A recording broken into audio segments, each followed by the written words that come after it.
that should never happen on that. So do you absolve Dillon from blame on that, or is some of it his for also throwing it? Or? Yeah, obviously that can never happen on that play. There's things, not all interceptions are created equal, but we can't do that as a football team. Just part of it. You know, there's entertainers and there's competitors, and I totally understand that. And my job is to compete, and that's what I'm focused on doing. Of course. You're throwing the ball, since this is how my last video looks. We watched the movie with objectivity, and I even talked a lot about it by saying, hey, look, Dillon Gabriel had a lot of good qualities, and you demonstrated why Kevin Stefanski wanted him, demonstrating why he was selected in the 3rd round. I believed that video to be sufficient. I go after that and run into Dillon Gabriel. This comment was taken out of context, but I should clarify that it was taken out of context.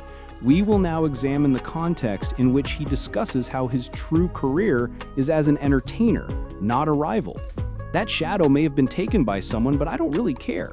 What matters to me is how it is handled and how everyone jumps out of the woodwork to support Dillon Gabriel and all these other things when this miscommunication occurs. In addition, I've noticed an increasing number of individuals on social media expressing sympathy for Dillon Gabriel as well as admiration for him and all the good things he has accomplished. Hey, I give credit to Dillon Gabriel. I'm finished. I'm done with it. Do you know what Dillon Gabriel's worst act was? Despite Dillon Gabriel's description of that blunder as a miscommunication, it wasn't that bad of a pick sixer, you. No, we did watch it, Dillon Gabriel. Your handoff was not thorough enough. That's like flag football things.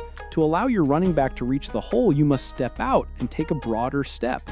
My problem is that I'm hearing people say things like, oh my God, the interception wasn't his fault. Making Kevin Stefanski, what's it called, huh? Excuses.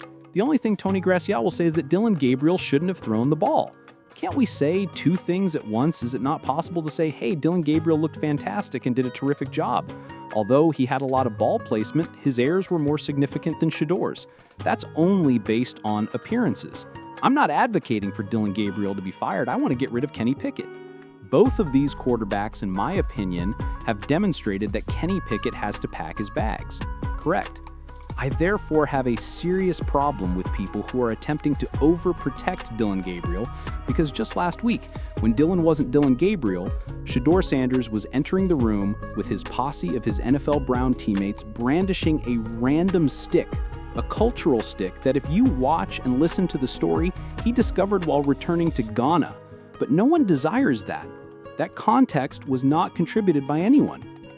Oh.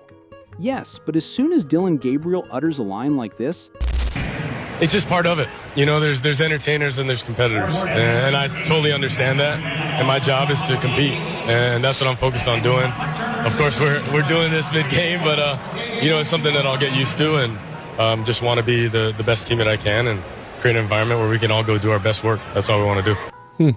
No, Hey, see, I have to tell you the truth now.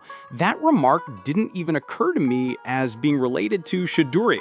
At Shedeur, I didn't believe it to be that. In all honesty, I believe that individuals are simply soft when you look at them because, once more, they are just that, soft.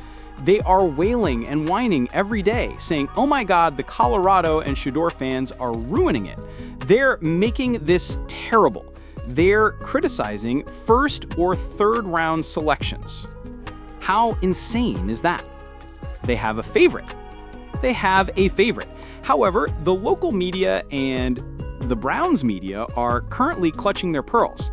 Let's now demonstrate the complete context of the query that was addressed.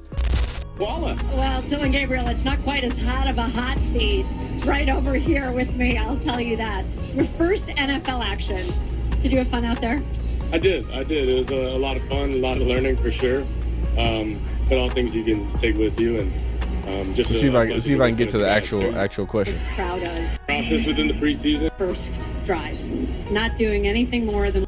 Just want to continue to create consistency. You got to talk. I genuinely like it. And all right, here is that official question, so we can all hear.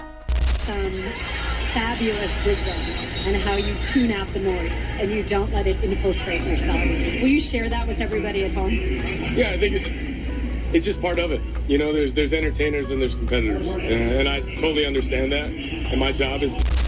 Then, there was the question's entire background. As you can hear, he or she was directly posing a query regarding filtering out background noise. So once more, everything is fair.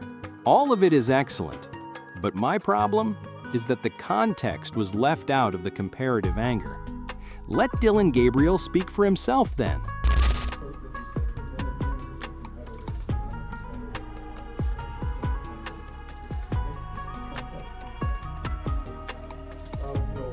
All you in this room are entertainers, and you have a job to do, and I respect it. Called Tony Grossi an entertainer, son. Oh. Understanding that, that's how I live by it at that time, so definitely not a new quote, but something that I definitely see. So you were referring to media? Yeah, I just said that. Can you, just to clarify. And then Mary Kay. I think some people are trying to take that as something that you probably did not mean it as. Some people are trying to make it out to be sort of a shot that should be. Can you just Yeah, explain? first off, I'm all about our team. You know what I mean? And each other. I would never make that, and I've said it before. That's why it's interesting. But for me, I've explained it. Now- Entertainers are you all. I just want to point out that, like, if y'all talk. I would like to draw attention to the fact that Shedeur is a problem if you guys discuss it. Shedeur presents a challenge. Guess what, G? Examine the person who submitted this without context. Who do you think posted this out of context? The primary NFL account. I was informed by you all that Shedeur Sanders was the issue. He was going to cause problems. He was going to be the source of the issues. You guys seem to be attempting to turn Shedeur Sanders into a problem. In what way is it Shedeur's fault that Dillon Gabriel's remarks are being misconstrued? I'm misinterpreting that. More importantly though, let's return to the baby fine. Hey, maybe Dillon Gabriel just had a bad day is not enough. No, go ahead, Cavin fans. Mr. Fans, go ahead. We'll get that cleaned up. That's something that I kind of want to talk about, Tony, where things like that happen in these games. We have to clean that up, and even if you weren't on that rep, you're a tight end or a wide receiver, you can learn from that though. So that should never happen. So do you absolve Dillon from blame on that, or is some of it his for also throwing it? Or? Yeah, obviously that can never happen on that play. There's things, not all interceptions are created equal, but we can't do that. That's football. Not all created, not all. It is not true that all interceptions are made equally. Naturally, Tony Gracie went off on a long digression regarding the new narrative following the interviews. Dillon Gabriel replies with 2 more scoring drives after accepting responsibility for 2 turnovers. I want you all to honestly consider what would have happened if Shedeur Sanders had thrown a pick 6, mishandled the ball, failed to throw any touchdowns, but led several field goal attempts. I sincerely hope that everyone will be honest with themselves. You are aware of your desires and the reasons behind your belief that I lack proof. This occurred 1 week ago. Now let's move into a game where Shedeur Sanders had a lot of positives, including throwing for 2 touchdowns, several yards, and using his legs. We discussed the drawbacks. We discussed the fact that he shouldn't be running, dancing, and doing all of that. We discussed that. That's what Myles Garrett told him. All right. It's fascinating that everything works out even when Shedeur Sanders has a rough patch, isn't it? We were discussing it. I didn't see anyone angry about this. He only scored against the 2nd or 3rd squad, so I didn't see anyone bringing that up. I take it that he had a good first quarter? Those must have been the backups. The processing deteriorated when the 3rd string was added. Dog, I don't give a damn who you are. We glanced at the pick, and I don't know why, but I feel like I'm becoming old and I just wanted to remark that maybe you guys are just too sensitive or something. However, the volume of remarks, Tony Gracie's attempts at justification, and everyone saying this and that is another out-of-context issue. Not all interceptions are made equally. An excerpt from Matt Wilson's breakdown, he saw this via Dillon Gabriel, correct?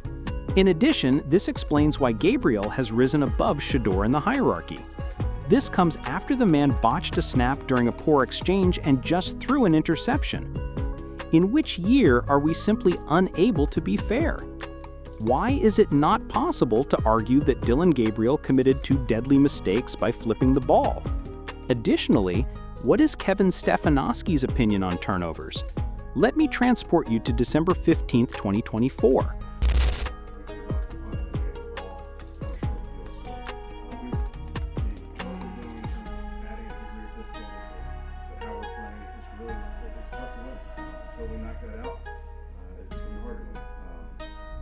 Question of effort, it's not a question of how we work, and we just have to take care of the football. It's everybody. It's not one person. It's not about one side of the ball. It's a team loss, but it's really frustrating because you're just not going to win any games doing that. Turn the ball over, you will not win any games. The date was December 15th. We heard him discussing how fantastic it was that they didn't give up the ball and then took advantage of special teams turnovers after last week's postgame, right? Therefore, I find it difficult to comprehend that we are now discussing the disparity in interceptions as well as this and that. Let's see if we can also get to that interception. Well, we'll do that and call it quits. And with this, I would like to wrap things up, correct? As you are aware, I have, it's right here, I stand up for Dillon Gabriel. You all become upset when I stand up for Dillon Gabriel, with Tony Gracie stating this and that, and everyone claiming that Dillon Gabriel is the supercomputer. Shedeur Sanders had to deal with all of that bullshit. Dillon Gabriel seems to be in good form, but I'm not expecting him to pass for 1,000 yards. I mentioned that he looks sharp, but we are trying to maximize the other half and attempt to pump them up so much by retrospectively acting like a group of people weren't saying, hey, you look really good. This is exaggerated. This is the way it seems. You can't do this, even when you have excellent balls. You can't start thinking that something could be done right here, stress out and freeze up because of this mesh concept. For example, to whom are you tossing the ball? However, have a look at where this ball is. But 86 needs to keep running, people want to tell me. However, what is 16 doing? However, the spacing is poor, there are countless ways to analyze this. To be honest with ourselves, we should all acknowledge that Dillon Gabriel is taken out of context in the same manner that Shedeur is. You guys simply don't stand up for him. Dillon Gabriel and Shedeur Sanders both make blunders. Dillon Gabriel's caused more harm, saying that is acceptable. He's grown up. All right, but hey, dude, if you enjoy the video, please like it. If you don't like it, dislike it. If you hear me, I'm alive. Leave a comment below. Lower yourself to the flow. In any case, I shouldn't be posting this late. My fiance is angry with me. You have a